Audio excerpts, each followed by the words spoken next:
चलिए जैन धर्म के बारे में हम लोग देख लेते हैं। तो जैन धर्म के संस्थापक यानी आदि प्रवर्तक कौन थे? तो आदि प्रवर्तक या इसको बोला जाता है प्रथम तीर्थंकर कौन थे? तो ये थे ऋषभदेव। कौन थे? ऋषभदेव।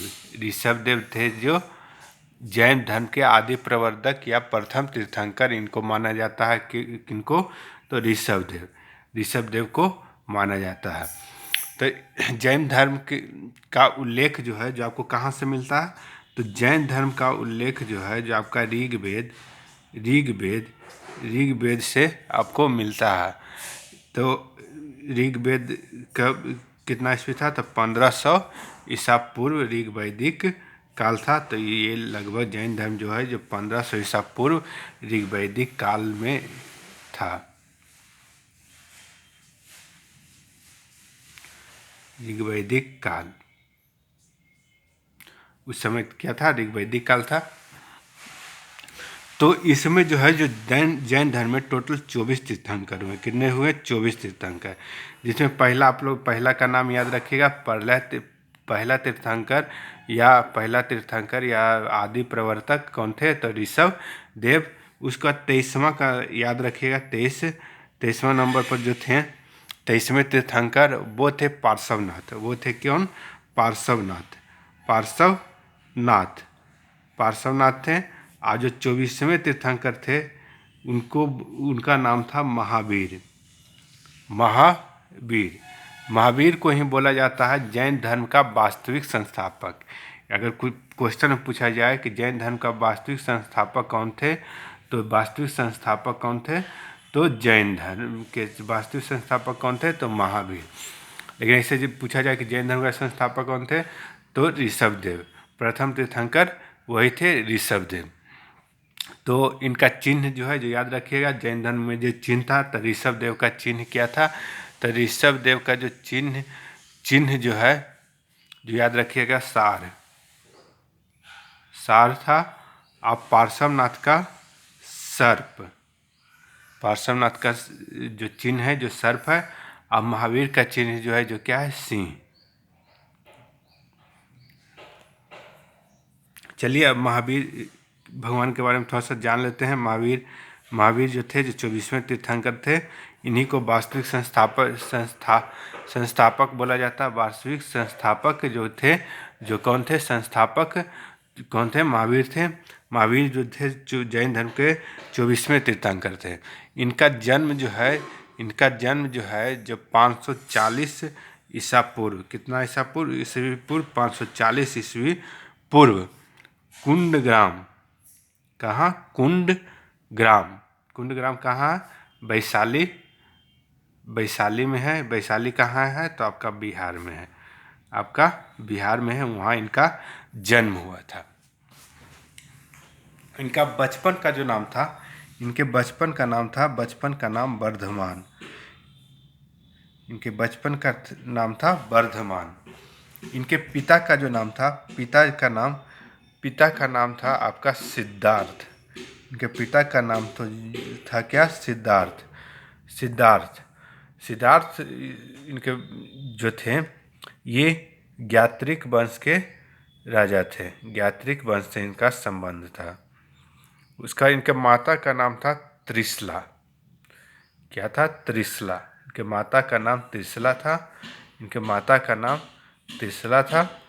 त्रिशला जो थी जो लिच्छवी के जो राजा थे, लिच्छवी राजा चेटक की बहन थी। इनकी पत्नी का नाम याद रखिएगा। इनकी पत्नी का नाम था यशोदा। इनकी एक पुत्री भी थी जिनका नाम था क्या? प्रियदर्शनी। पुत्री का नाम था प्रियदर्शनी।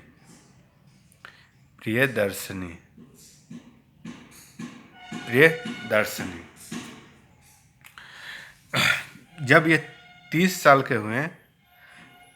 के तो ये अपने बड़े भाई जिनका नाम था नंदीवर्धन की आज्ञा लेकर के गृह त्याग कर दिए, अपने घर का त्याग कर दिए। अब 12 साल तक ये तपस्या किए। कहाँ किए ये तपस्या? तो बिहार में ही एक गांव है जिम्भिक ग्राम में ऋजुपालिका नदी। क्या, कौन सी नदी? ऋजुपालिका नदी के पास साल का एक वृक्ष था। उन्हीं के नीचे इन्हें ज्ञान की प्राप्ति हुई। जब इन्हें ज्ञान की प्राप्ति हो गया तो महावीर जो हैं जो कहलाने लगे जिन। महावीर को कहा जाने लगा जिन, अहर्त और निर्ग्रंथ।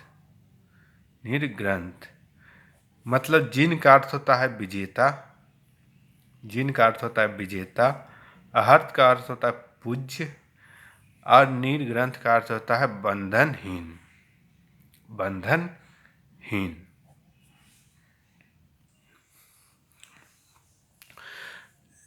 जब इन्हें ज्ञान की प्राप्ति हो गया तो ये अपना जो उपदेश कौन सी भाषा में दिए? तो पाली भाषा, याद रखिएगा, प्राकृत भाषा या अर्धमागही इसको बोला जाता है। अर्धमागही में इन्होंने अपना सारा उपदेश जो दिया। इनके जो अनुयायी जो थे उनको कहा जाता है निर्ग्रंथ का मतलब क्या होता है? बंधनहीन। निर्ग्रंथ इनके अनुयायी को बोला जाता है। इनके अनुयायी को क्या बोला जाता है? अनुयायी को निर्ग्रंथ बोला जाता है। तो जब इन्हें ज्ञान प्राप्त हुआ तो ये सबसे पहला इनका जो भिक्षु बना, सबसे प्रथम भिक्षु जो कौन था? जामिल कौन थे? तो इसका जामिल जो महावीर स्वामी के दामाद थे। उसका प्रथम भिक्षुनी अगर पूछा जाए, मतलब महिला में, तो एक कौन बना था? तो चंपा। याद रखिएगा, चंपा कौन थी? तो नरेश दधिवाहन की पुत्री थी। तो इनके जो पहला जो भिक्षु था जो कौन था? जामिल कौन था? तो ये महावीर के दामाद थे। और प्रथम भिक्षुनी कौन बना था? तो चंपा, जो नरेश दधिवाहन की पुत्री थी। जो इनके अनुयायी शासक कौन कौन रहे, जो थोड़ा सा याद रखिएगा। तो इनके अनुयायी शासक जिनके समय में ये अपना धर्म का प्रचार प्रसार किए, तब वो कौन थे? अजातशत्रु, चंद्रगुप्त मौर्य,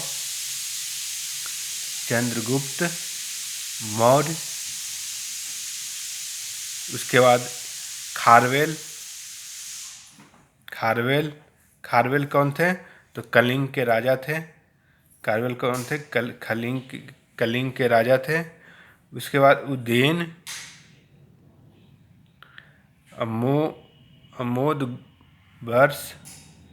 अमोदवर्ष किस वंश से संबंधित है? तो राष्ट्रकूट से, इत्यादि। इन्होंने अपने शिष्यों को 11 गंधर्वों में बांट दिया। जो इनके शिष्य थे उनको 11 गंधर्वों में इन्होंने विभाजित कर दिया। 11 गंधर्वों में अपने शिष्यों को विभाजित कर दिया। और इनकी मृत्यु जो 72 वर्ष की अवस्था में, 72 साल में इनकी मृत्यु 468 ईसा पूर्व कहाँ हो गया? 468 ईसा पूर्व, जो आपका जो पावापुरी जो राजगीर के आसपास है, पावापुरी बिहार में इनका मृत्यु हो गया। यहीं पर एक मंदिर भी बना है जिनका नाम क्या है? जल मंदिर। आपको पूछा भी जाता है क्वेश्चन में कि जल मंदिर कहाँ है? तो पावापुरी बिहार। यहीं पर इनका मृत्यु हो गया था 468 ईसा पूर्व, पावापुरी बिहार में।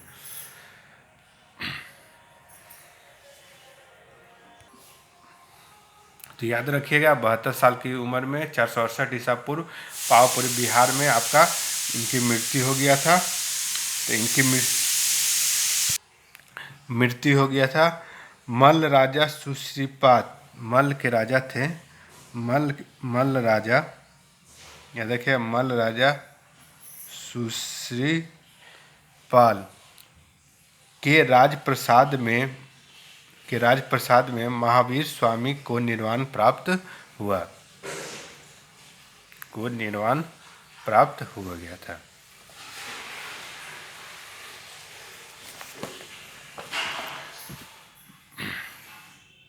जब इनकी मृत्यु के पश्चात इनके शिष्य जो थे 11 गंधर्वों में, उसमें उनके एक शिष्य थे आर्य सुधर्मन। कौन? आर्य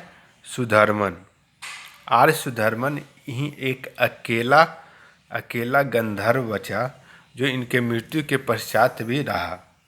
अकेला था, ये अकेला एक गंधर्व बचा जो आचार्य सुधर्म, जो एक अकेला गंधर्व बचा जो इनके मृत्यु के पश्चात रहा। इसलिए जैन धर्म का इन्हें बोला जाता है प्रथम थेरा या मुख्य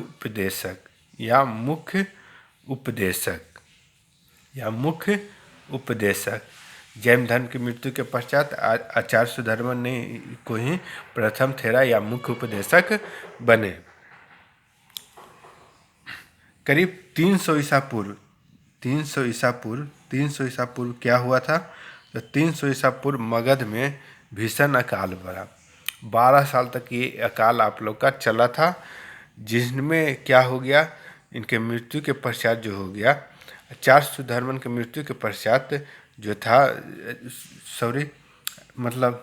आपको करीब 300 ईसा पूर्व 12 वर्ष तक जो अकाल चला, उसमें जैन धर्म जो आपका जैन धर्म का जो कुछ शिष्य इनके जो थे,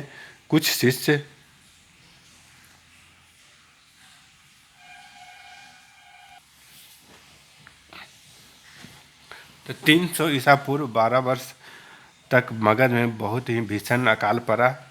तो जैन धर्म का जो लोग थे, उनके शिष्य जो थे, जो क्या हुए, आपका जो कुछ शिष्य जो कर्नाटक चले गए, कुछ शिष्य जो क्या कहें कहाँ चले गए, तो कर्नाटक चले गए। इसके साथ जो शिष्य गए उनमें जो थे भद्रबाहु अपने शिष्यों को लेकर के कर्नाटक चले गए अकाल के समय। और जो स्थूलभद्र के जो शिष्य थे,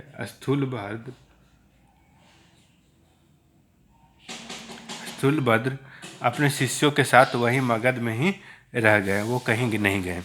वो स्थूलभद्र जो अपने शिष्यों के साथ मगध में ही रहे।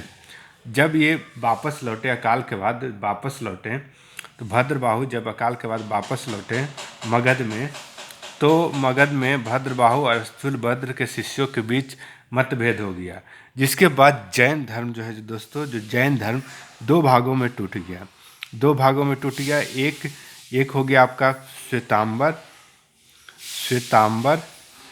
एक हो गया आपका दिगंबर।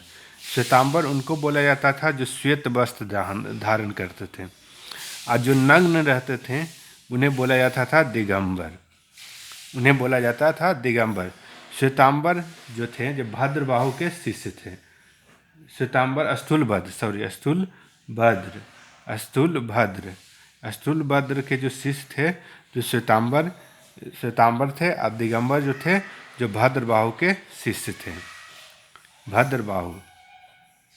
तो आपका जैन धर्म जो दोस्तों, आप लोग को उनके मृत्यु के पश्चात 300 ईसा पूर्व में अकाल पड़ा। अकाल के बाद क्या हुआ, तो जैन धर्म के लोग जो थे, जो भद्रबाहु अपने शिष्यों के साथ कर्नाटक चले गए, और जैन धर्म के जो एक और जो गंधर्व था, स्थूलभद्र अपने शिष्यों के साथ मगध में रह गए। जब वो वापस आया, कौन, तो भद्रबाहु, तो दोनों के बीच में मतभेद हो गया, जिसके कारण जैन धर्म दो भागों में बट गया, श्वेतांबर और दिगंबर। श्वेतांबर उनको बोला जाता था जो श्वेत वस्त्र धारण करते थे, दिगंबर उनको बोला जाता था जो नग्न रहते थे। श्वेतांबर के जो शिष्य थे कौन कौन थे? स्थूलभद्र के जो शिष्य थे वो श्वेतांबर थे, और भद्रबाहु के जो शिष्य थे वो दिगंबर थे। और भी अंतर दोनों के बीच में था। श्वेतांबर जो थे, जो श्वेतांबर का ऐसा माना जाता था, श्वेतांबर ऐसा मानते थे कि महावीर स्वामी का विवाह हुआ था और उनकी एक पुत्री भी थी। लेकिन दिगंबर लोग ऐसा नहीं मानते। दिगंबर लोग के अनुसार जो महावीर स्वामी का विवाह, ऐसा मानते हैं कि उनका विवाह नहीं हुआ था। उसके बाद एक और दोनों में विवाद है। दोनों में ये है कि 19वें जो तीर्थंकर थे, 19वें तीर्थंकर जो मल्लीनाथ थे, मल्लीनाथ वे श्वेतांबर मानते हैं कि मल्लीनाथ जो थी स्त्री थी। लेकिन दिगंबर लोग ऐसा नहीं मानते। दिगंबर लोग का मानना है कि मल्लीनाथ जो क्या थे? पुरुष थे। और दोनों में ये अंतर है कि इनके अनुसार, श्वेतांबर के अनुसार, ज्ञान प्राप्ति के बाद भी भोजन आवश्यक है। लेकिन दिगंबर लोग का ऐसा नहीं मानना था। दिगंबर लोग का मानना था कि इनके अनुसार ज्ञान प्राप्ति के बाद भोजन आवश्यक नहीं है।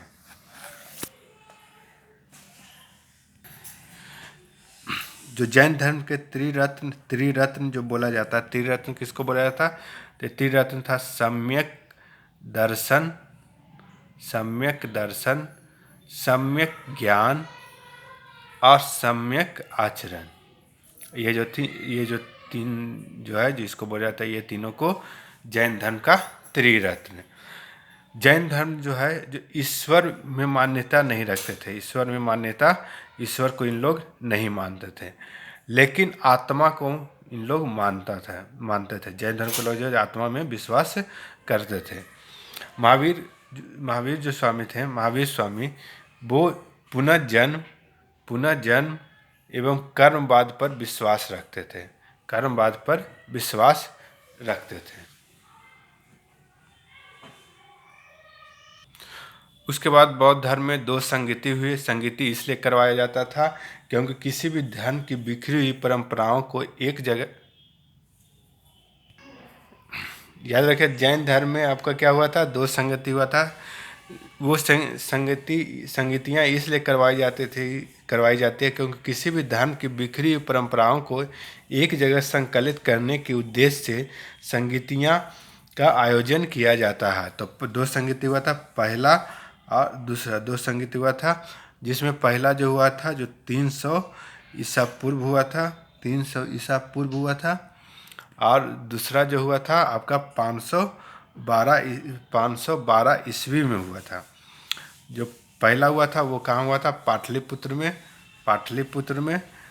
इसके जो अध्यक्ष थे जो कौन थे? स्थूल भद्र। और जो दूसरा हुआ था वो कहाँ हुआ था आपका? 512 ईस्वी में गुजरात के कहाँ? बल्लभी। इसके जो अध्यक्ष जो थे क्षमा श्रवण थे। याद रखिएगा, जो प्रथम बौद्ध संगति हुआ था, प्रथम जैन संगति जो हुआ था, ये किसके समय में हुआ था? तो चंद्रगुप्त मौर्य के समय में हुआ था। चलिए कुछ और भी इम्पोर्टेंट पॉइंट जो है जो थोड़ा सा देख लीजिए। जैन धर्म जो है जो अपने आध्यात्मिक विचारों को कहाँ से ग्रहण किए हैं? तो सांख्य दर्शन से जो है, जो इन्होंने जैन धर्म जो है जो अपने आध्यात्मिक विचारों कहाँ से लिया है? तो सांख्य दर्शन से लिया है इन्होंने अपने आध्यात्मिक विचारों को कहाँ से इन्होंने, जैन धर्म के लोगों ने सांख्य दर्शन से अपने आध्यात्मिक विचारों को ग्रहण किया है। मैसूर के गंग वंश के मंत्री चामुंड के प्रोत्साहन से कर्नाटक के श्रवणबेलगोला में 10वीं शताब्दी के मध्य भाग में एक विशाल बाहुबली मूर्ति बनाई, जिसे बोला जाता है गोमेतेश्वर की मूर्ति। क्या बोला जाता है? गोमेतेश्वर की मूर्ति। ये जो गोमतेश्वर की मूर्ति जो है जो कहाँ है दोस्तों, याद रखिएगा, श्रवणबेलगोला कर्नाटक। श्रवणबेलगोला श्रवणबेलगोला श्रवणबेलगोला कहाँ पड़ता है, तो कर्नाटक में। निर्माण कराया गोमतेश्वर की प्रतिमा कार्योत्सर्ग मुद्रा में है, मतलब कि महावीर तपस्या की इस मुद्रा में, महावीर स्वामी इस मुद्रा में अपने चारों ओर के वातावरण से अनभिज्ञ हैं। उनके पैरों में सांप लपेटे हुए हैं तथा चींटियों ने मिट्टी के धरौंद बना दिए हैं। यह मूर्ति 18 मीटर ऊंची है। यह मूर्ति जो कितना है, 18 मीटर ऊंची है एवं एक ही चट्टान को काट के बनाया गया है। ये जो है, जो एक ही चट्टान को काट करके बनाया गया है। तो याद रखिएगा, गोमतेश्वर की मूर्ति कहाँ है, तो श्रवणबेलगोला कर्नाटक में। ये भी आपको अक्सर एग्जाम में पूछा जाता है। उसके बाद याद रखिएगा, खजुराहो का जो जैन मंदिर है, खजुराहो का जैन मंदिर, उसका निर्माण किसने करवाया था, तो उसका निर्माण कराया था चंदेल शासक ने। चंदेल शासक ने मौर्योत्तर युग में मथुरा जो था, मथुरा मौर्य काल के समय में, मौर्योत्तर युग में मथुरा जो था, जो मथुरा तो जो था, जो जैन धर्म के लिए प्रसिद्ध केंद्र था। इसलिए याद रखिए, मथुरा कला का संबंध जो है, जो अगर पूछा जाए कि मथुरा कला का संबंध किस धर्म से है, तो मथुरा कला का संबंध आपका है किससे, तो मथुरा कला का संबंध है जैन धर्म से। जैन धर्म से, जैन धर्म की जीवनी, जैन तीर्थंकरों, जितना भी तीर्थंकर हुए हैं, उनकी सारी जीवनी जो है, जो किस में आपको मिलेगा, कल्पसूत्र। कल्पसूत्र कल्पसूत्र में है, जो सारा जीवनी आपको मिलेगा। कल्पसूत्र के लेखक कौन थे, तो भद्रबाहु। भद्रबाहु, यही भद्रबाहु दिगंबर जो मानते थे, जो भद्रबाहु। चलिए, इसी के साथ आपका ये इसका इम्पोर्टेंट पॉइंट्स सारा हो गया है। इसको एक बार आप लोग अच्छी तरह से देख लीजिएगा।